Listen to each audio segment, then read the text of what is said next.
सत्याग्रह आंदोलन, दांडी यात्रा और स्वतंत्रता स्मारक, गांधी के नेतृत्व में मूर्ति बनी। ऐसे करके कई प्रश्न यहाँ से बन सकते हैं। मोस्ट इम्पॉर्टेंट है देवी प्रसाद राय चौधरी का क्या, दांडी मार्च। ध्यान से इसको लर्न कर लीजिए। देवी प्रसाद राय चौधरी ने महात्मा गांधी के नेतृत्व में स्वतंत्रता संग्राम की याद में यह मूर्ति बनाई थी। ऐसे भी पूछा जा सकता है कि देवी प्रसाद राय चौधरी ने स्वतंत्रता के नेतृत्व में स्वतंत्रता संग्राम की याद में कौन सी मूर्ति निर्मित की है, तो दांडी मार्च। ठीक, इस मूर्ति को जो पुराना वाला 500 का नोट आता था उसी पर छापा गया था। तो पुराने वाले 500 के नोट पे यह मूर्ति छपी हुई थी। इस मूर्ति में कौन कौन से लोग हैं, ये भी अच्छा प्रश्न बनता है। तो इस मूर्ति में कौन कौन से लोग हैं, सिख, ईसाई, हिंदू और सिख, ईसाई, मुस्लिम, हिंदू सभी धर्म के लोग यहाँ पे शामिल हैं। इस मूर्ति की खास विशेषता, और इसीलिए इस मूर्ति का जो संयोजन है वो क्या है, अनेकता में एकता। ये क्यों कहा गया, इसीलिए तो कहा गया है कि इस मूर्ति में देखा जाए तो सिख भी शामिल है, ईसाई भी शामिल है, जैन भी है, मुस्लिम भी है, हिंदू भी है। सब धर्म यहाँ पर इस मूर्ति में दिखाए गए हैं। यानी यह मूर्ति धर्मनिरपेक्ष है, अनेकता में एकता को प्रदर्शित करती है।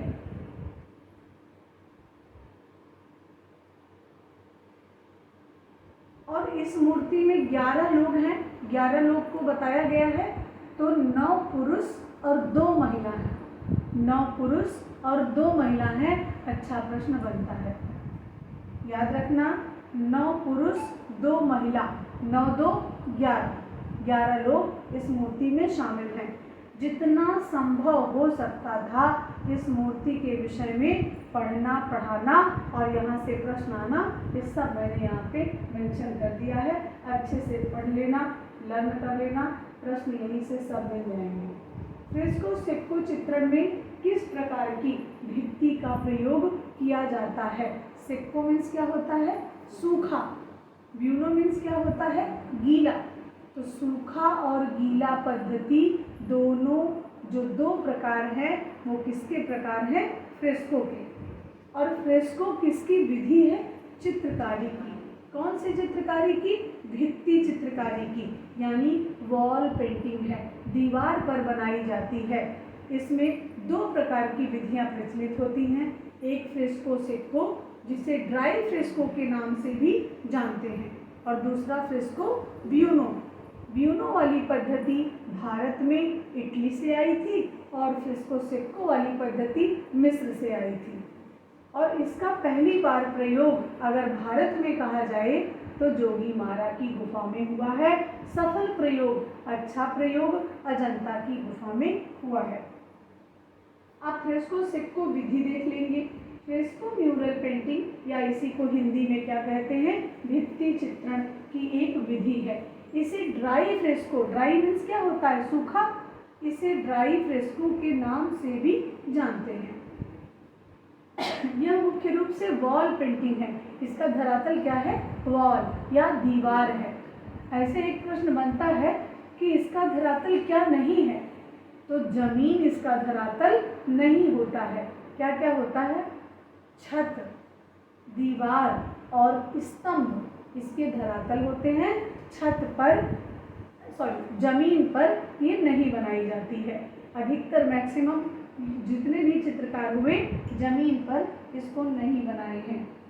ठीक, यह टेक्निक सर्वप्रथम मिस्र में शुरू हुई थी और भारत में पहली बार इसका प्रयोग जोगीमारा में हुआ है। इस टेक्निक का प्रयोग ताजे धरातल पर, अब यहाँ पर धरातल कैसा होना चाहिए, ताजा, लेकिन गीला नहीं।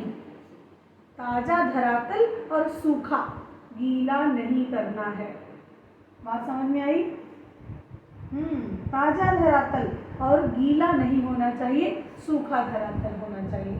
उसी पर ड्राई फ्रेस्को या फ्रेस्को सेको में कार्य किया जाता है। इसके आगे फ्रेस्को से कोई भी प्रश्न नहीं बनेगा, यह आप जान लीजिएगा। मुगल शैली का चित्रकार, जिसे मुगल बादशाह जहांगीर द्वारा नादिर उज जमा मतलब युग शिरोमणि हिंदी में कहें तो की उपाधि से नवाजा था। ठीक, अब ऑप्शन है मंसूर, नादिर और मिस्किन अबुल हसन। अबुल हसन के विषय में देख लेते हैं। पहले मुगल काल की उपाधियाँ, अबुल हसन तो उत्तर हो गया। अब मुगल काल की उपाधियाँ क्या हैं? मुगल काल में चित्रकारों का जो महान संरक्षक था वह कौन शासक था? जहांगीर से भी ज़्यादा अकबर। सबसे ज़्यादा, जहांगीर से ही नहीं, सबसे ज़्यादा संरक्षक शासक कौन था? अकबर। अकबर ने चित्रकारों को रहने का, खाने का, वेतन सब कुछ दिया था, मानक उपाधियाँ भी दी थी और मनसबदार के पद पर नियुक्त भी किया था। जिसमें शुरुआत किया किसने? अकबर ने। शुरुआत अकबर ने किया और यह प्रथा कहाँ तक चली? जहांगीर तक चली। यह प्रथा जहांगीर तक चली और अकबर ने शुरू किया। हुमायूं नहीं लगाना है, ऐसे कंडीशन में जान लीजिएगा। हुमायूं का कार्यकाल बहुत कम समय तक रहा और हुमायूं अपने चित्रकारों को संरक्षण नहीं दे पाया। लेकिन अगर प्रश्न बन ही गया, जैसे प्रश्न बना है DSSB में, एक प्रश्न आया है और वो ये है कि हुमायूं के द्वारा किस चित्रकार को हुमायूं के द्वारा सीरी कलम की उपाधि प्रदान की गई थी? ऐसा प्रश्न आया हुआ है DSSB में। ठीक है, आप लगा दीजिए उसका आंसर कि अब्दुल समद सिराजी। सही है। लेकिन अब करना क्या है? अब आपको ये करना है कि प्रश्न अगर आए कि ख्वाजा अब्दुल समद सिराजी को सीरी कलम या मीठी कलम या कैलियोग्राफर की उपाधि से किसने नवाजा था, तो अकबर लगाना, हुमायूं नहीं लगाना है। तब अकबर लगाएंगे। बिल्कुल, सीरी कलम के लिए फिर क्या करोगे? अकबर को लगा दोगे। ठीक। और अकबर ने एक चीज और भी जानिए, अकबर ने इसके अलावा किसी भी कलाकार को कोई उपाधि नहीं दी है। किसको दिया है? अब्दुल समद सिराजी को। अब्दुल समद सिराजी को 400 मनसबदारी भी दिया है। 400 मनसबदारी। टोटल मनसबदारी कितनी होती थी इनके समय में? 500 मनसबदार तक नियुक्त किए जा सकते थे। लेकिन मनसबदारी में क्या होता है पता है? मनसबदार का अर्थ है कि कुछ उपहार स्वरूप देना, कुछ चीज़ों को, जैसे हाथी, घोड़ा, लश्कर, ये सब उपहार स्वरूप भेंट करना मनसबदार। ठीक, समझ में आया? 400 मनसबदारी तक। तो इसमें गांव भी दे दिया जाता है दान में कि चलो इससे अपना जीवन निर्वहन करो। तो बाकी का किसी भी चित्रकार को ख्वाजा अब्दुल समद सिराजी को छोड़कर अकबर ने कोई उपाधि नहीं दी है। कभी कभी प्रश्न ये भी बन सकता है कि जुदाई उपनाम से कविता करने वाला कलाकार कौन था? मीर सैयद अली जुदाई। लेकिन जुदाई कोई उपाधि नहीं है, वह स्वयं का नाम रखा था। ठीक। हाथी, घोड़ा, गांव, सोना चांदी सब। तो अकबर ने शुरू किया, दिया किसको? ख्वाजा अब्दुल समद सिराजी को। बात क्लियर है? अकबर के दरबार में 100 से अधिक चित्रकार रहा करते थे। कोई किसी के साथ बिना किसी स्वार्थ से नहीं जुड़ता है। कैसे? क्या माँ अपने बच्चे के साथ स्वार्थ से जुड़ती है? बिल्कुल जुड़ती है। माँ हो, चाहे पिता हो, चाहे समाज हो, चाहे बादशाह हो, चाहे गरीब वर्ग हो, सब किसी न किसी स्वार्थ से, चाहे ईश्वर ही क्यों ना हो, सब किसी न किसी स्वार्थ से एक दूसरे से कनेक्ट है। हमारा आपसे स्वार्थ है, आपका हमसे है, बिना स्वार्थ के कोई एक दूसरे से कनेक्ट नहीं है। और यही कारण है कि अकबर जब इतना प्रिय शासक, इतना प्रेम करने वाला चित्रकारों को ना होता तो यहाँ 100 से अधिक चित्रकार कभी टिकते ना। और भी तो शासक हुए और भी राजा हुए। इसके पहले राजस्थानी चली, इसके पहले जैन चली, इसके पहले पाल चली, सब शैलियाँ चली। सब शैलियों को राजाओं ने संरक्षण प्रदान किया, लेकिन किसी एक राजा ने किसी चित्रकार को संरक्षण नहीं दिया। देने का मतलब ये है कि वो उनके घर में रहता था, काम करता था, चला जाता था। उसके मृत्यु से, उसके जीवन से, उसके बच्चों से, उसके परिवार से, उसके खर्च वर्च से किसी शासक का कोई मतलब नहीं रहा। इसीलिए इन सब चीज़ों को देखते हुए ऐसा कहा जाता है कि अकबर बहुत ही उदार व्यक्ति था, बहुत उदारवादी था, हृदयाग्राही व्यक्ति था, बहुत अच्छा दिल रखता था। ठीक, ओनली अकबर, सही। अकबर के दरबार में 100 से अधिक चित्रकार रहा करते थे। एक चीज जानिए, किसी को आप सही और गलत नहीं ठहरा सकते, वो खुद सही गलत बता देगा, वो खुद बता देगा मैं कैसा हूँ।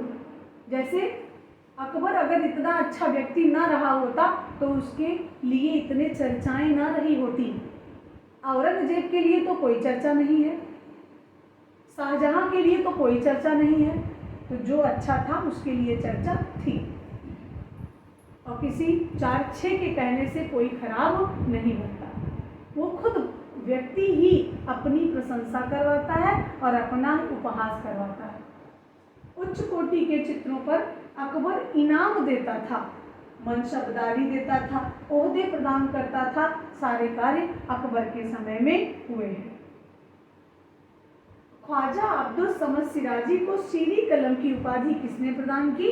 अकबर ने की। सीरी कलम क्या है? यह एक लेखन की विधि है। ये फारसी शब्द है सीरी कलम, मतलब बहुत सुंदर लिखता था। कहाँ लिखता था? चित्रों पर लिखता था, भित्ति चित्रों पर लिखता था, तो बहुत सुंदर लेखन कार्य करता था, कैलियोग्राफर भी था। अब्दुल समद को विशेष स्थान दिया और 400 मनसबदारी पर नियुक्त किया। किसने? अकबर ने। अच्छा प्रश्न यहाँ से बन सकता है। जहांगीर के द्वारा चित्रकारों को दी गई उपाधियां कौन कौन सी हैं? अब अकबर ने तो एक दे दिया ना, किसको? अब्दुल समद सिराजी को। इसके बाद कौन आता है? जहांगीर। अकबर का पुत्र कौन? जहांगीर। अब जहांगीर के समय में क्या होता है ये देखिए।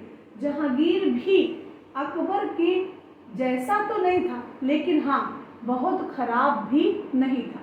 वह भी चित्रकारों को संरक्षण दिया, चित्रकारों को उपाधियां प्रदान की, लेकिन वेतन और मनसबदारी नहीं देता था। वेतन और मनसबदारी के लिए अकबर ही जाने जाते हैं। मंसूर को नादिर उल अस्र की उपाधि और अबुल हसन को नादिर उल जमा की उपाधि दिया। किसने? जहांगीर ने।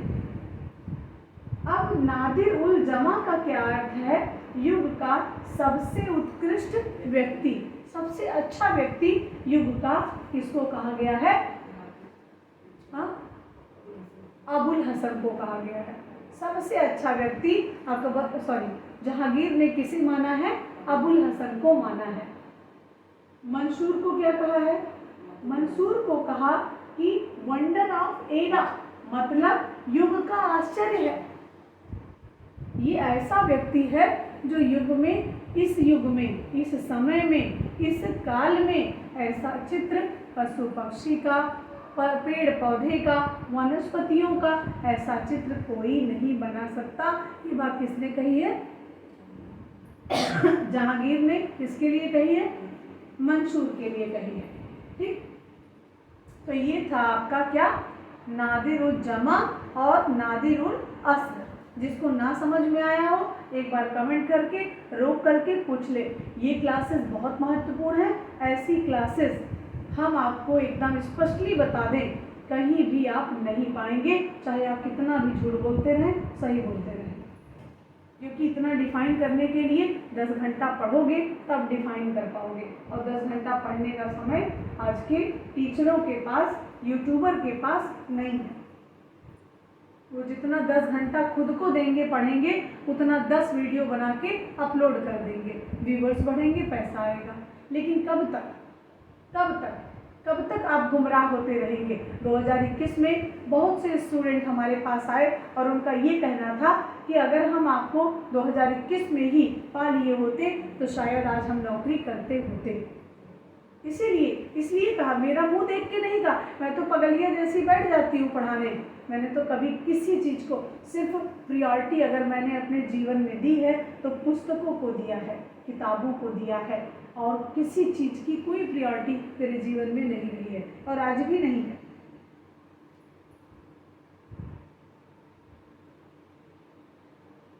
क्वेश्चन नंबर 4 देखिएगा। 4 क्वेश्चन नंबर, इसमें पैड ग्रुप से संबंधित कलाकार कौन नहीं है, ऐसा प्रश्न है। पैड ग्रुप से संबंधित कलाकार कौन नहीं है, दे दीजिए, एक प्रश्न का उत्तर दे दीजिए। क्वेश्चन नंबर 4 देखिए। क्वेश्चन नंबर 4 है, कौन पैड ग्रुप से संबंधित कलाकार नहीं है। FN सूजा, रजा, MF हुसैन, राजा रवि वर्मा। अब पैड ग्रुप के जब कलाकार को जानते रहोगे तो ये प्रश्न गलत नहीं होगा। हम 100 बार कहते हैं, हमारी बात एकदम स्पष्ट सुनो, समझो, मेरे तरीके से पढ़ो, ना सिलेक्शन हो तो बताना मुझे। तो पैड ग्रुप से संबंधित कलाकार कौन है। FN सूजा, SH रजा, MF हुसैन, SN बांकरे, गाडे। कौन गाडे, HA गाडे, इनका पूरा नाम हरिअम्बा दास गाडे। बार बार एक ही चीज को बार बार कहिए, बार बार कहिए, दोबारा तिबारा 4 बार कहने के बाद आपको लर्न हो जाएगा। SN बाकरे। और अन्य कलाकारों में कौन आएगा, VS गायतोंडे, कृष्ण खन्ना और अकबर पदम सी, ये अन्य कलाकारों में आएंगे। तो इतने तो कलाकार हो गए। अब इनमें से जो नहीं होगा वो बाहर हो जाएगा।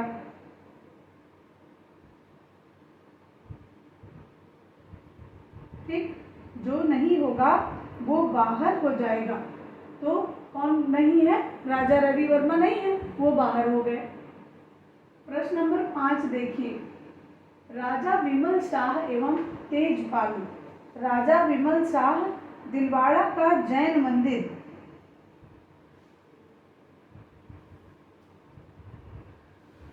दिलवाड़ा, क्वेश्चन नंबर 5 ध्यान दीजिएगा। दिलवाड़ा का जैन मंदिर का निर्माण किसने करवाया, राजा विमल शाह एवं राजा तेजपाल ने। इसको भी पढ़ लेते हैं।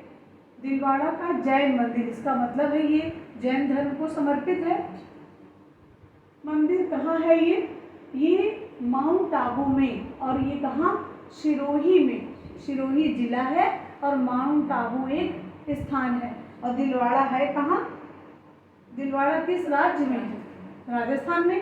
तो राजस्थान के सिरोही जिले के माउंट आबू नामक स्थान पर ये दिलवाड़ा है। शासक, किन शासकों ने इसको संरक्षण प्रदान किया था, तो किसने किया था, सोलंकी शासकों ने। और ये जो मंदिर है ये किससे संबंधित है, जैन धर्म से संबंधित है। समय देख लीजिए, 11 से 13वीं शताब्दी इसका समय है। यहाँ कुल 5 मंदिर हैं। जैसे खजुराहो में पूछा जाता है ना कि कितने मंदिर थे कितने हैं, ऐसे यहाँ पे भी कितने थे कितने हैं।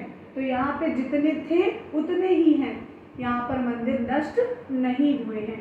5 मंदिर पहले थे, 5 मंदिर अब भी हैं। ठीक, 5 मंदिरों का समूह है। और ये 5 मंदिर कौन कौन से हैं ये देख लीजिए। विमल शाही मंदिर, या इसी को विमल बसही मंदिर के नाम से भी जानते हैं। ये भगवान जैन तीर्थंकर आदिनाथ को समर्पित है। बहुत अच्छा प्रश्न यहाँ से बन सकता है। आदिनाथ की मूर्ति किसकी बनी हुई है, यहाँ संगमरमर की बनी हुई है। और आंखें किसकी लगाई गई हैं, हीरे की आंखें लगाई गई। हमारे स्टूडेंट कहीं जाके निकाल लगे हैं, इसीलिए हम बता नहीं रहते कि हीरे की आंखें हैं वहाँ पे। तो जाना नहीं, और अगर जाना भी तो दर्शन करके लौट आना। ये नहीं कि आंख निकाल लो, हीरा है तो ला चोरी कर लें, ऐसा ना करना।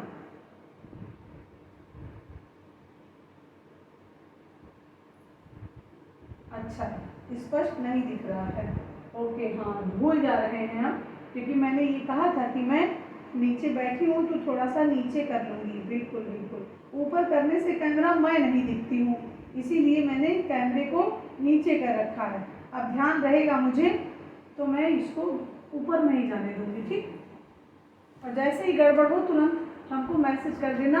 हम आप लोगों के मैसेज, ये देखिए, इसको लेके बैठे रहते, पढ़ते रहते, देखते रहते, क्योंकि हम चाहे जितना पढ़ा दें, जब तक आपको समझ में नहीं आएगा तब तक हमारा पढ़ाना व्यर्थ है। इसलिए समझ में आना बहुत ज़रूरी है। मैं भी दिखाई दूँ और पूरा बोर्ड भी दिखाई दे, क्योंकि ये क्लास बहुत देर तक चलने वाली है, तो इतना देर तक मैं खड़ी होके इतना समझा के नहीं पढ़ा सकती, इसलिए बैठ के पढ़ाऊँगी। धीरे धीरे समझ के सब लोग पढ़ो। तो 5 मंदिरों का समूह है ये, और 5 मंदिर में पहला मंदिर कौन सा है? विमल शाही मंदिर, या इसी को क्या बोलेंगे? विमल वसही मंदिर। विमल शाही मंदिर या विमल वसही मंदिर। और ये किस देवता को समर्पित है? आदिनाथ को। अब आदिनाथ ना हो तो वृषभ देव को, ये भी ध्यान में रखना। हाँ, 2 मंदिर हैं, बिल्कुल, यहाँ आदिनाथ को समर्पित 2 मंदिर हैं। अब दूसरा कौन सा है? लूना वसही मंदिर या लूना वासही मंदिर। ये किस देवता को समर्पित है? नेमिनाथ को समर्पित है। ये किस देवता को समर्पित है? नेमिनाथ को। और जो तीसरा मंदिर है वो कौन सा है? पित्तलहार मंदिर। तीसरा मंदिर कौन सा है? पित्तलहार मंदिर। और यह भी आदिनाथ या वृषभ देव को समर्पित है। बहुत अच्छा प्रश्न यहाँ से बन सकता है। चौथा मंदिर कौन सा है? श्री पार्श्वनाथ मंदिर। और यह किस देवता को समर्पित है? पार्श्वनाथ जैन तीर्थंकर को समर्पित है। तो ये 4 मंदिर हो गए। अब 5वां देखो। 5वां और अंतिम मंदिर जो है वह महावीर स्वामी का मंदिर है, जो जैन धर्म के वास्तविक संस्थापक हैं या 24वें तीर्थंकर हैं, इनको समर्पित है। और यह मंदिर किसको? भगवान महावीर स्वामी को समर्पित है। बात समझ में आ रही है? तो ये हो गया दिलवाड़ा का जैन मंदिर। कहाँ है? राजस्थान। राजस्थान के किस जिले में? सिरोही जिले में। और स्थान कौन सा? माउंट आबू। किसने बनवाया? विमल शाह और उनके छोटे भाई तेजपाल ने बनवाया। कुल मंदिरों का समूह कितना है? 5। यहाँ संगमरमर की विशेषता है, मकराना मार्बल की विशेषता है। मूर्तियाँ मकराना मार्बल में बनी है। 24 तीर्थंकरों को यह मंदिर समर्पित है, जिसमें 5 तीर्थंकर को विशेष रूप से और जिसमें और भी विशेष रूप से आदिनाथ को समर्पित मंदिर बनाया गया है। बात समझ में आई ना सबको? खूब अच्छे से आराम से इस क्लास को देखिए। ब्रह्मास्त्र बैच मेरा फाइनल हो गया। एक क्लास रह गई है जो हम पढ़ाएंगे। इसके बाद हमारे पास 2 क्लासेस और हैं। एक क्लास मॉर्निंग में 5 से 7 और एक क्लास ये विजेता, और बाकी सारी क्लासेस मेरी कंप्लीट हो रही हैं। तो हम जो समय मेरा बचेगा मैं इसी में पूरा जी जान लगा दूंगी, इसमें और प्लस 5 बजे वाली सुबह की क्लास में। तो आराम से पढ़िए, कोई दिक्कत नहीं है। और एक चीज़ जान लीजिए आप सभी लोग, हमने जब सिलेक्शन लिया था तो मैंने सिर्फ और सिर्फ एक काम किया था। कोई कुछ भी कहे दुनिया का, मैं नहीं जानती हूँ। जिसके पैर फटे बवाई वही जाने पीर पराई, ठीक। किसी अब हमको कह दो कि मैथ का सूत्र बता दो, तो क्या हम बता सकते हैं? कभी नहीं। हम बता तो लेंगे, मारे शर्म के बता तो लेंगे किसी तरीके से, लेकिन उसको डिफाइन नहीं कर सकते, ये जान लेना। तो जब जो व्यक्ति उस क्षेत्र में रमा हो, खुद भोगा हो, वो आपको उससे बेहतर कोई बता नहीं सकता। इसमें आप स्वयं हो सकते हैं। जैसे कहते हैं ना कि बताओ पॉइंट 1 से याद रह गया, कुछ लोग इसको उपहास मानते हैं, लेकिन जिसके ऊपर बीतती है, जब वो सुनता है कि वो बंदा पॉइंट 1 से छट गया, तो वो कहता हाँ सही है, ऐसा होता है।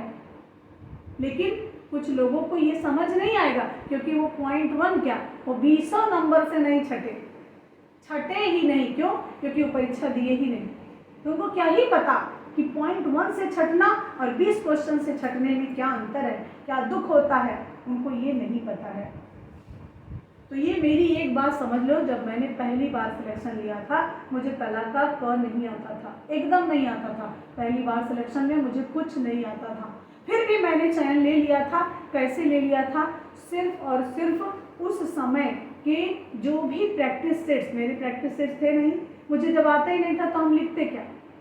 उस समय के प्रैक्टिस सेट्स जितने अवेलेबल थे, यूथ का नामो निशान नहीं था, घटना चक्र था, कुछ उपकार की पुस्तकें थी, कुछ और भी लोगों के नाम वाम नहीं याद है, लेकिन हमने सबको बटोर के उनको गलत सही जैसे भी था सब रट डाला।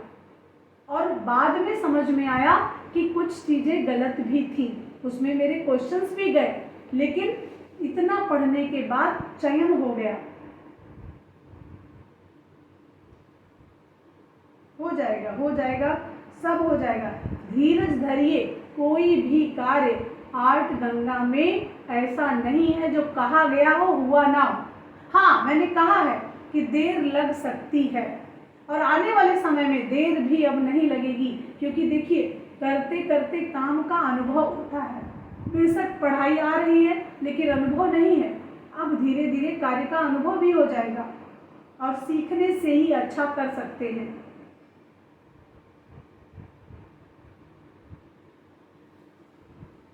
हमने कभी नहीं कहा कि हमारा महारत हासिल है। 125 क्वेश्चन में हमको खुदे 2-4 क्वेश्चन नहीं आता है, अभी भी नहीं आता है। ये ना समझना कि हम 125 मार ले जाएंगे। हाँ, लेकिन प्रश्न गलत होने के 0.1% चांसेस होते हैं हमारे। इसलिए होते हैं क्योंकि इतना ज़्यादा बार पढ़ लिया, ढूंढ के पढ़ा, ढूंढ के पढ़ाया, मेहनत करके पढ़ाया है। ये कोई हम अगर ये कहें नहीं हम तो धुरंधर थे बचपन से ही, तो बचपन से ही कहाँ धुरंधर थे, हम तो बीएससी किए हुए थे, तो धुरंधर तो कला में बचपन से हो ही नहीं सकते। लेकिन हाँ, बहुत से ऐसे टीचर्स हैं जो आज तक प्राविधिक भी नहीं है लेकिन महाधुरंधर हैं।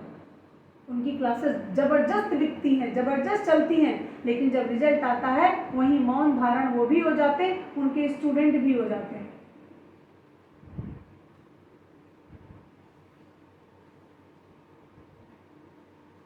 क्वेश्चन नंबर 6 देखिए, कोटा शैली। कोटा शैली किसके लिए प्रसिद्ध है? तो क्वेश्चन नंबर 6 है, प्रश्न ध्यान से सुनिएगा। किस लघु चित्र शैली में मुख्य रूप से आखेट दृश्य से संबंधित चित्रों का निर्माण किया गया है? किसमें किया गया है? कोटा में। आखेट से संबंधित, और ध्यान से समझिएगा इसको। विश्व में पहली बार चित्रित विषय आखेट विषय ही था।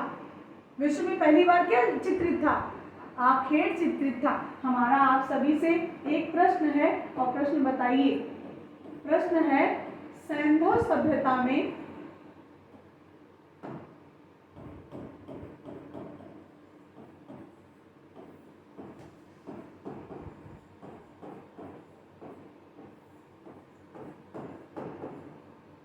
पात्रों पर, पात्र मीन्स क्या है? बर्तन। काहे का बर्तन? मिट्टी का बर्तन, टेराकोटा। पात्रों पर क्या चित्रित है?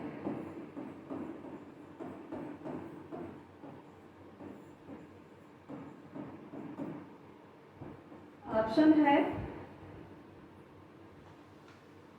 आखेट,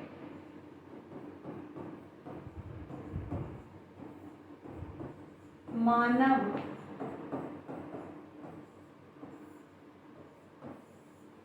आखेट मानव, वनस्पति, वनस्पति मीन्स पेड़ पौधे, और डी उत्तर है पशु, पक्षी, किन्नर, गंधर्व। ये ऑप्शन है। बताओ, मिट्टी के बर्तन पर क्या चित्रित है? जे बताए दे ओका जान लग कि हम बहुत ही कुछ समझब ये बताइए। डी होगा। आज जान लो तुम्हें सबके इतना हम पीटब न। श्लेष अलंकार जी। सी ओके,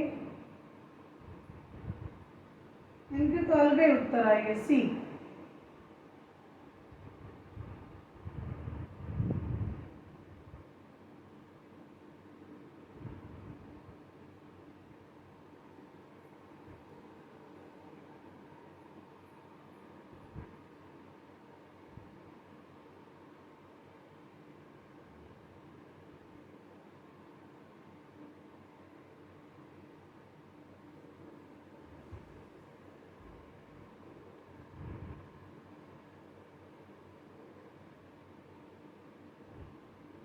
अनुराधा वर्मा ए आखेट ओके। महिमा दुबे ए। गुंजा, गुंजा ने क्या लगाया डी। रीता मौर्य सी। अच्छा सी भी लगा सकते हैं आप लोग।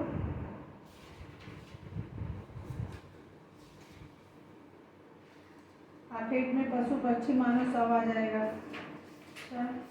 प्रीति कुशवाहा सी। अच्छा आप पहुंच सकते हैं, हम अच्छे से बताएंगे।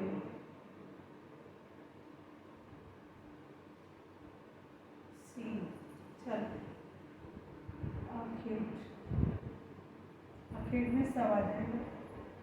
रीता मौर्य, श्लेष अलंकार और प्रीति कुशवाहा, ये 3 लोगों ने सही आंसर दिया है। बस अगलेटी वनस्पति, वनस्पतियों को अमूर्तीकरण करके चित्रित किया गया है। एक लोमड़ी की कहानी में जाने से पशु चित्रित हो जाएगा। एक लोमड़ी की कहानी मिल जाने से पशु चित्रित नहीं हो जाएगा, ध्यान रखना। सी सही उत्तर है। अच्छा सर उत्तर का मैंने देखा ही नहीं, अरे बाप रे। सी सही है। देखो स्टूडेंट क्या कहता है, एक क्लास पढ़ लिए वही तो पढ़ाएंगी। अरे जब पढ़े थे एक क्लास तो हमको उतना ही आता था, जब दूसरी बार मैंने खुद पढ़ा तो हमको ज़्यादा आया, जब हमने तीसरी बार खुद पढ़ा तो हमको और ज़्यादा आया। तो तुम काहे एक ही बार पढ़ोगे? ये सोचा, विचार किया? नहीं किया। क्यों करेंगे? क्योंकि पैसा दिखता है।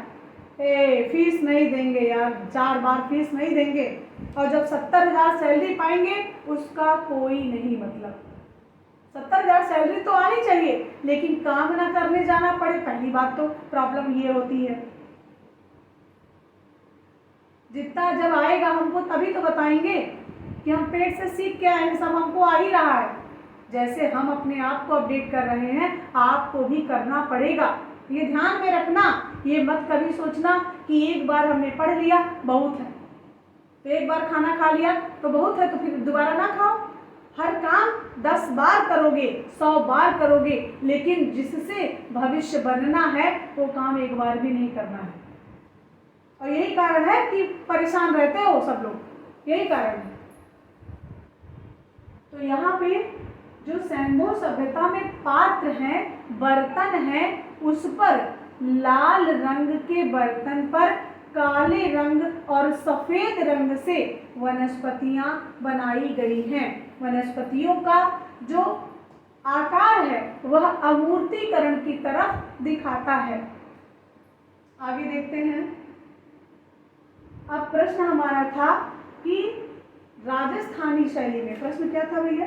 प्रश्न था किस लघु चित्र शैली में मुख्य रूप से आखेट दृश्य संबंधित चित्रों का निर्माण किया गया है। ठीक, तो पहली बार किसमें हुआ? प्रागैतिहासिक काल में। इसके बाद राजस्थानी और फिर मुगल में भी आखेट दृश्य बनाए गए। ऑप्शन के अनुसार उत्तर राजस्थानी का कोटा होगा। कोटा शैली में राजा उम्मेद सिंह के समय में शिकार दृश्य अधिक चित्रित हुए थे। ठीक, क्यों हुए थे? उम्मेद सिंह को शिकार करने का शौक था, इसीलिए हुए थे, और क्यों होंगे। क्वेश्चन नंबर 7 देखिए, 7 है इंडियन पेंटिंग पुस्तक के लेखक कौन है।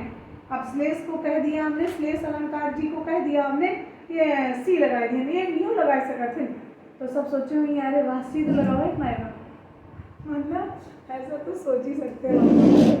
ऐसा ना सोचो, ऐसा ये सोचो कि अगर कह रही है मैडम तो इसका मतलब कहीं ना कहीं गड़बड़ है।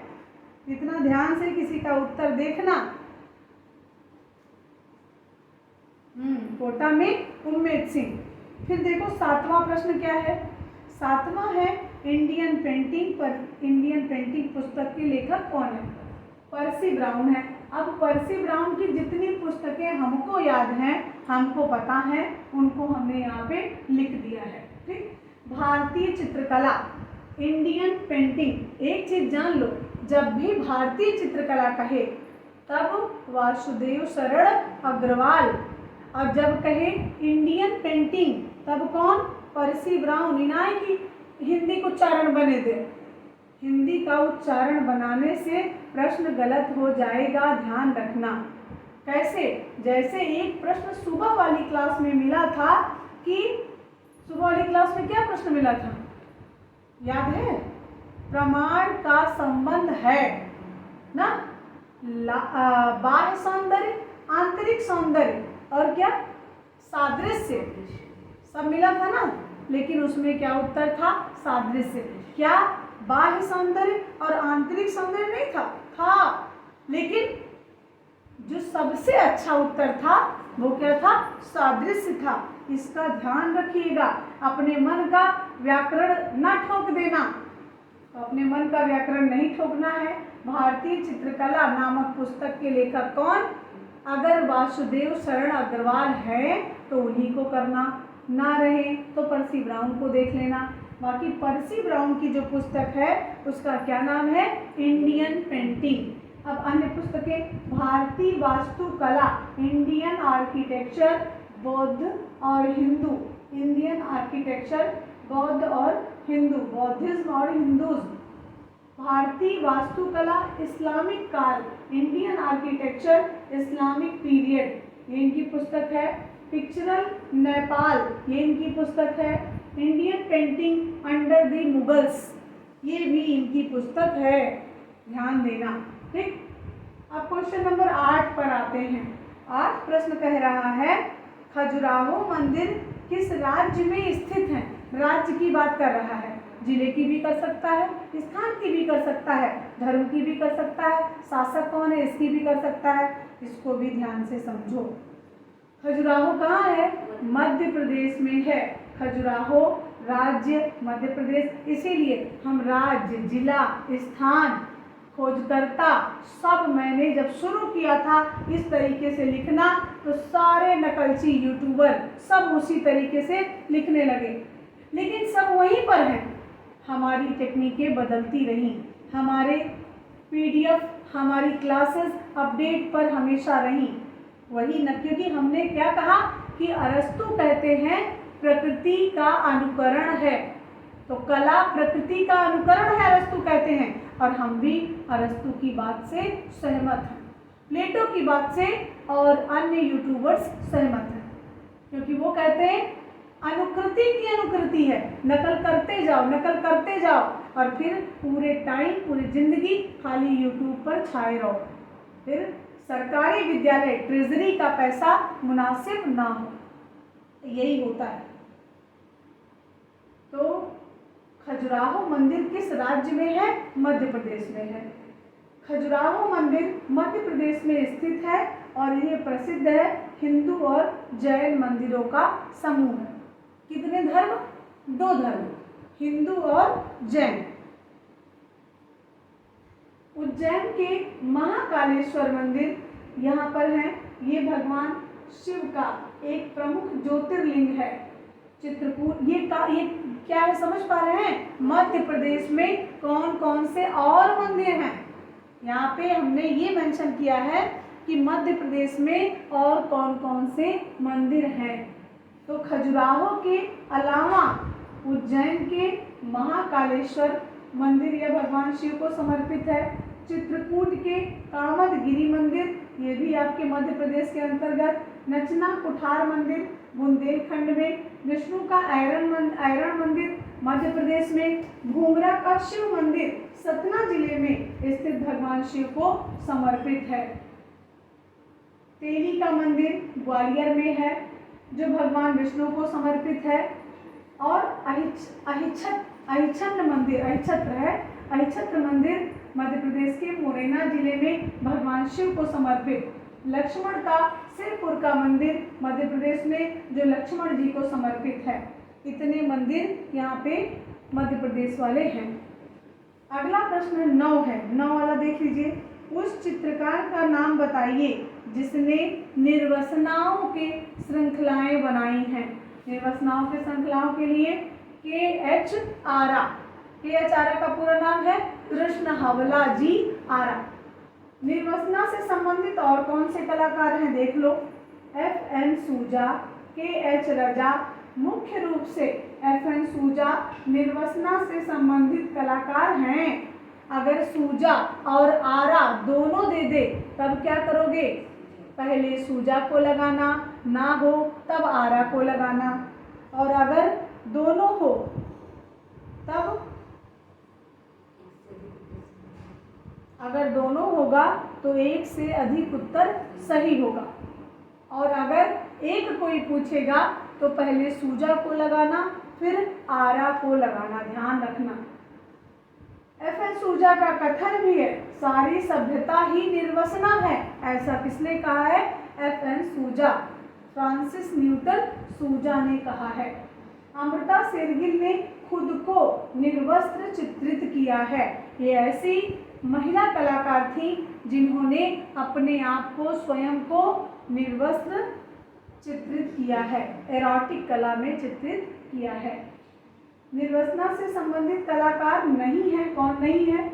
FN सूजा। ये प्रश्न बनाकर समझ लीजिए।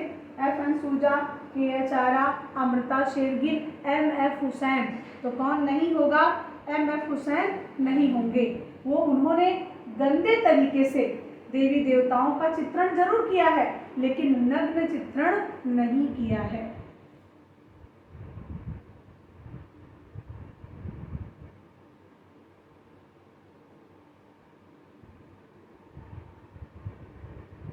और अगर इस तरीके से ऑप्शन बन गया कि निर्वसनाओं के कलाकार नहीं हैं, फिर FN सूजा, KH आरा, अमृता शेरगिल, इनमें से कोई नहीं, तब क्या करोगे?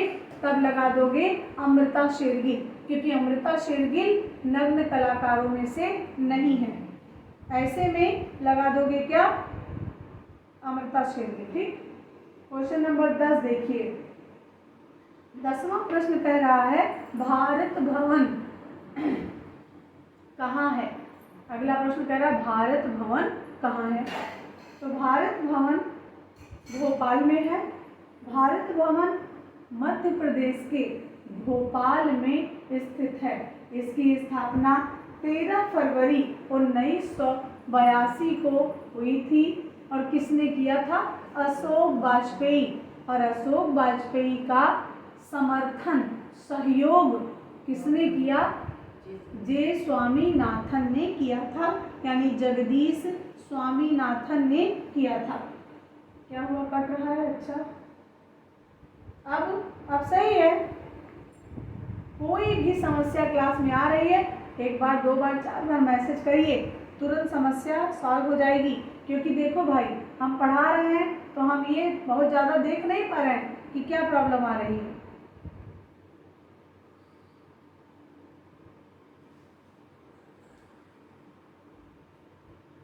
ठीक। तो इसकी स्थापना किसने की? अशोक वाजपेयी ने। निदेशक व सहयोगी रहे। कौन रहा? निदेशक व सहयोगी कौन था? तो निदेशक व सहयोगी रहे जे स्वामीनाथन। वास्तुकार के रूप में कौन था? वास्तुकार थे चार्ल्स कोरियो। भारत भवन भोपाल के वास्तुकार कौन थे? चार्ल्स फोरियो। थोड़ा सा गर्म पानी करके और उसमें सेंधा नमक डाल के उसको दीजिए। इसको हाथ में पता नहीं क्या हो गया, इतना फेल हो रहा है।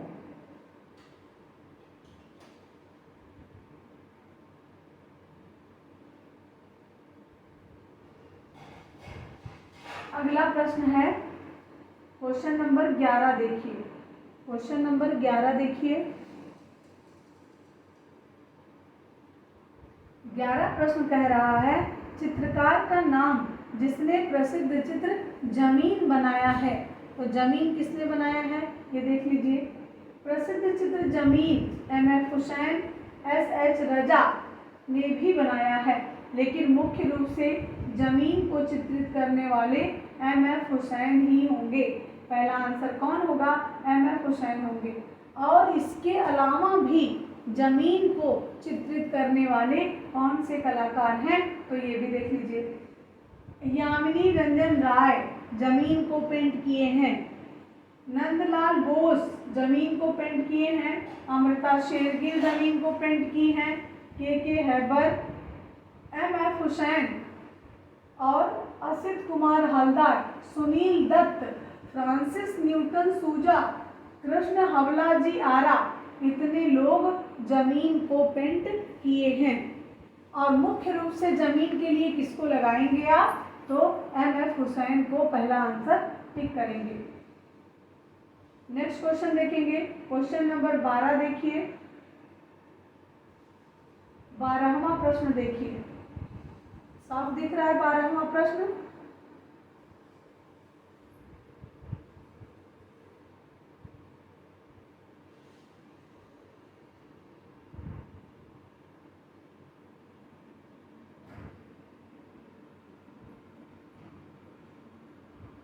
सही दिख रहा है 12?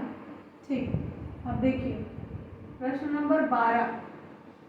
इनके सबके एक को कटाऊ न चाहे, दिखावो न करे, तब और आ जाए। प्रश्न नंबर 12 देखिए ध्यान से। 12वां प्रश्न है राम गोपाल विजयवर्गीय के शिक्षक कौन थे? राम गोपाल विजयवर्गीय के शिक्षक कौन थे? तो इनके शिक्षक जो थे वो शैलेंद्र नाथ डे थे। यानी इनके गुरु कौन थे? शैलेंद्र नाथ डे। किसके? राम गोपाल विजयवर्गीय के गुरु कौन थे? शैलेंद्र नाथ डे थे।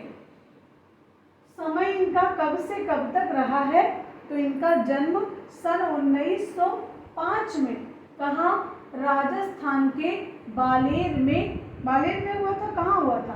कि माधोपुर में, सवाई माधोपुर में, सॉरी बालेर में नहीं, सवाई माधोपुर में इनका जन्म सन 1905 में हुआ था। इनकी मृत्यु 2003 में जयपुर में हुई थी। अच्छा प्रश्न बनता है। तो इनका जन्म सन 1905 में माधोपुर, सवाई माधोपुर एक स्थान है राजस्थान में, वहाँ इनका जन्म हुआ था। और मृत्यु जयपुर में हुई थी। कब हुई थी? 2003 में हुई थी। परंपरागत भारतीय चित्रकला के ये कलाकार हैं। परंपरागत भारतीय चित्रकला के कलाकार ये हैं। इनका जन्म राजस्थान के सवाई माधोपुर जिला और बालेर नामक स्थान पर हुआ था। इन्होंने शुरू में कस्टम विभाग में नौकरी किया। शुरू में कहाँ किया? कस्टम विभाग में नौकरी किया और उस नौकरी को छोड़कर ये चित्रकारी के क्षेत्र में आ गए। इनकी शिक्षा जयपुर कॉलेज ऑफ आर्ट में हुई और इनके वहाँ पर गुरु रहे शैलेंद्र नाथ डे। इनके गुरु कौन रहे? शैलेंद्र नाथ डे इनके गुरु थे।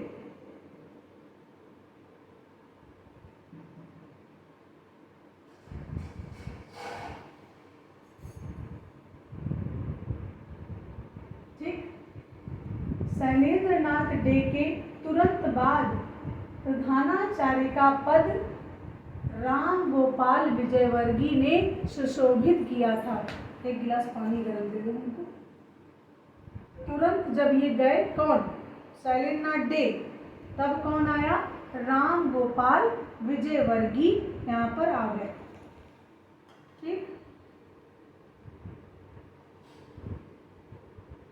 आज मेरी उंगली में ना बहुत प्रॉब्लम हो गई है, जबकि मैंने बहुत लिखा भी नहीं, पता नहीं क्या बात है, बहुत दर्द हो रहा है।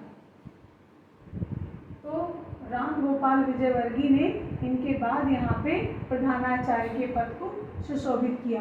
यहीं पर पढ़े और यहीं पर पढ़ाए, यहीं पर पढ़े भी और यहीं पर क्या किया, पढ़ाया भी राम गोपाल विजयवर्गीय ने। प्रारंभ में विजयवर्गीय बंगाल, प्रारंभ में विजयवर्गीय, कम दिखता है ना इसको बड़ा करने से, प्रारंभ में विजयवर्गीय बंगाल व अजंता चित्र शैली से प्रभावित थे, लेकिन बाद में राजस्थान की लघु चित्रण और मालवा चित्रकला का प्रभाव पड़ गया।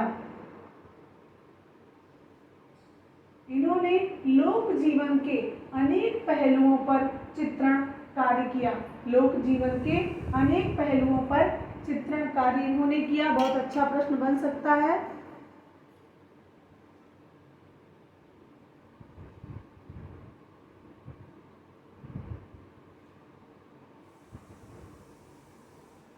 ये रंग व रेखाओं के द्वारा प्रकृति एवं महिला पुरुष को सुंदरतम रूप से चित्रित करते थे।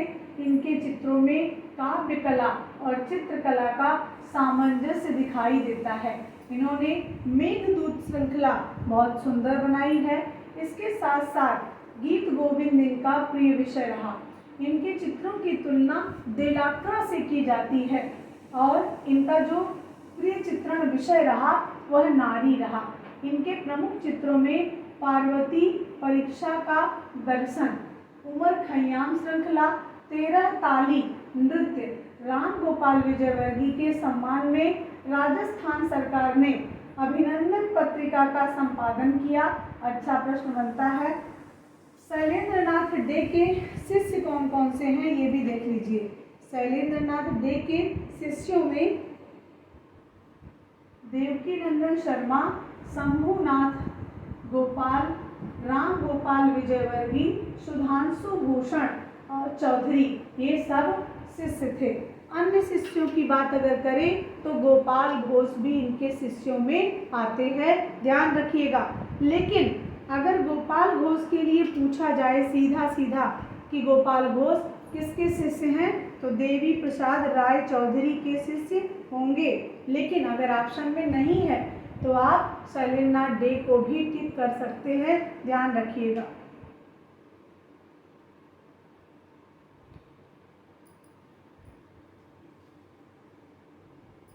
पहले देवी प्रसाद राय चौधरी मैंने यहाँ पे लिख रखा है। क्वेश्चन नंबर 13 देखिए।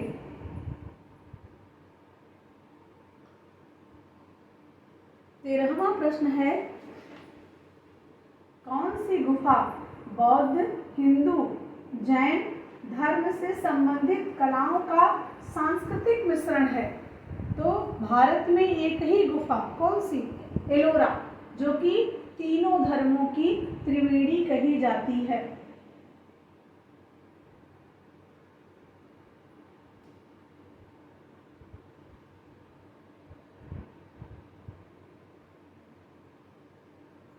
देखिए यहाँ पर हमने 3 धर्म से संबंधित गुफाएं लिखी हैं, एलोरा, ठीक।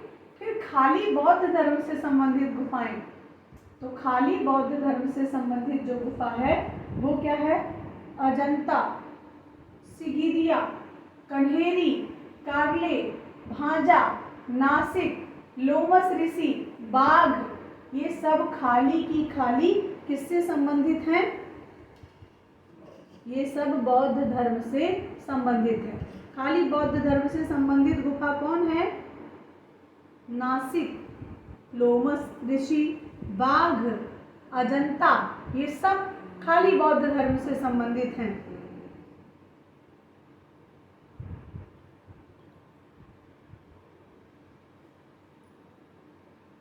हिंदू और जैन धर्म से संबंधित गुफाएं कौन सी हैं?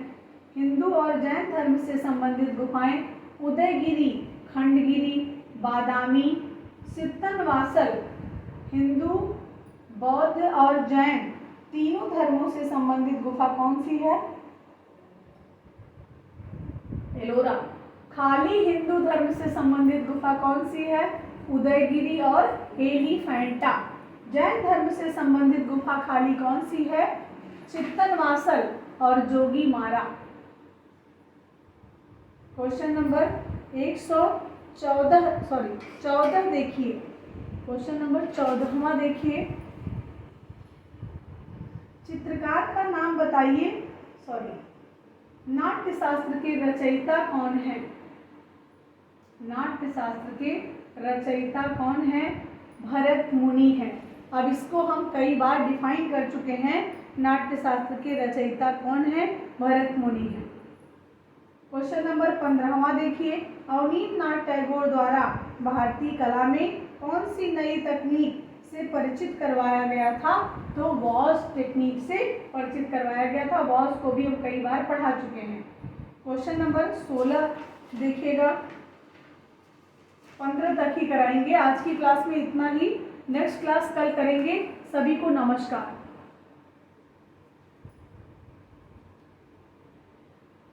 क्वेश्चन नंबर 16 से कल की क्लास में होगा।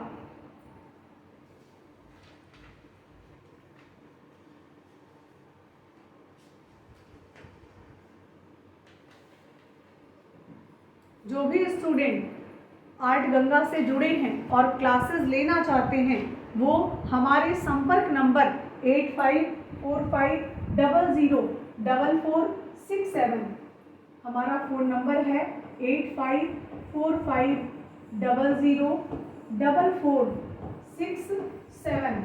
इस नंबर पे संपर्क करके हमारी ऑनलाइन क्लास ले सकते हैं।